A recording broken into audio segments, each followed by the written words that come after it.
All right, let's take a quick look at taxation through the lens of modern society and then relate it to the hunter-gatherer context of our ancestors.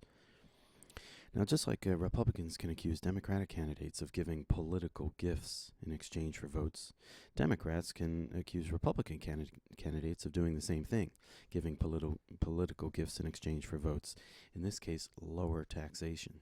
So, in other words, Republican candidates like Mitt Romney was promising lower taxation rates on individuals, including the wealthy, and that could be seen as a favor for a particular constituency in exchange for their vote. And now recall Warren Buffett's observation that he pays more as a percentage in taxes than his secretary.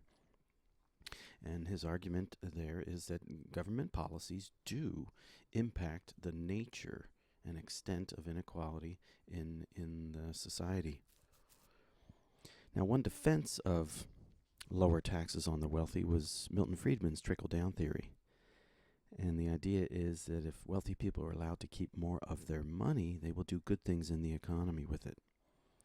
Notice, in the way this is framed, what's good for the wealthy class is good for everyone. Right? And this is kind of like the liberal argument that investing in poor people is good for everyone.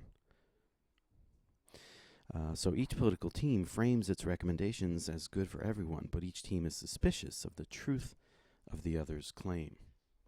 Right? So liberals will be suspicious that what's good for the wealthy really will benefit. In other words, liberals tend to think that the trickle-down theory doesn't work. Right? And wealthy are suspicious that what's good for the working class and poor folks is good for everyone. Right, we've seen that welfare, for example, can undermine self-discipline in the conservative mind, and you might actually be harming people with government programs. And that's not good for society.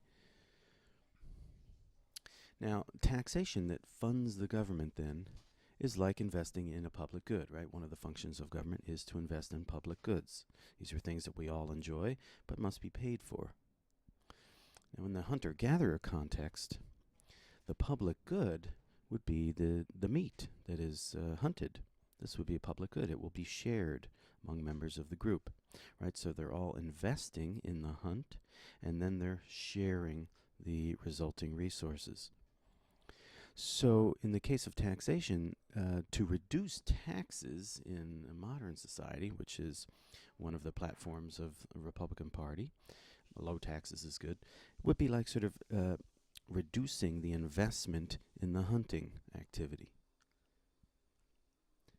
Maybe the group doesn't go out as much to look for food, or maybe when they are pursuing their prey, they're not running as fast, right? So just sort of think of a reduced investment in hunting.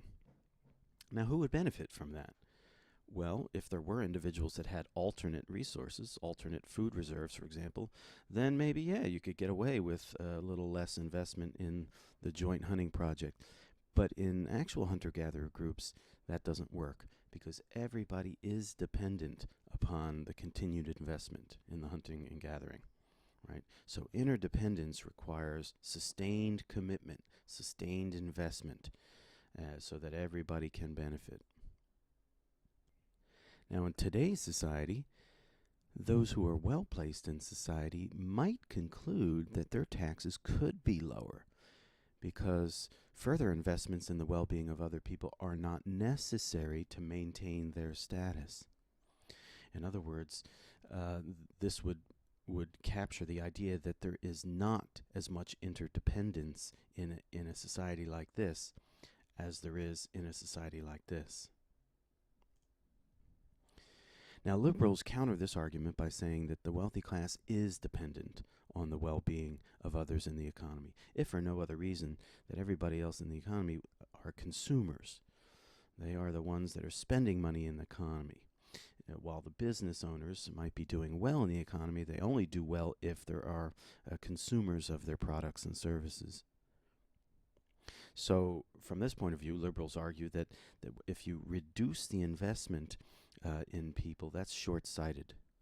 in the end, that's going to harm everybody. Now, liberals, of course, have another argument as well, and that's a moral argument, and it's based on empathy. We should care for our fellow citizens. So not only is a lack of investment in people sort of bad economically, it's also morally wrong. We should be caring for our fellow citizens, and it's the proper role of government to protect and empower citizens. And in order for government to do that, a sufficient level of taxation is required to meet the needs of society. If there are unmet needs, then lowering taxes is the exact wrong thing to do. Now, conservatives, while they might be unsupportive, they do not support further investments or expanding the social safety net. They do support certain public goods. So historically, conservatives have wanted to spend a lot on the military, for example, which is a public good. And so when conservatives bring up budgetary concerns, it means that the public goods must be prioritized. And the prioritization for conservatives then would put sort of military defense over the investments in people. Now, see, liberals see the budgetary concerns, the budget squeeze argument, as an excuse to not invest in people who need more, to be empowered. So liberals want more investment in people as a public good. And if that requires greater taxation, so be it.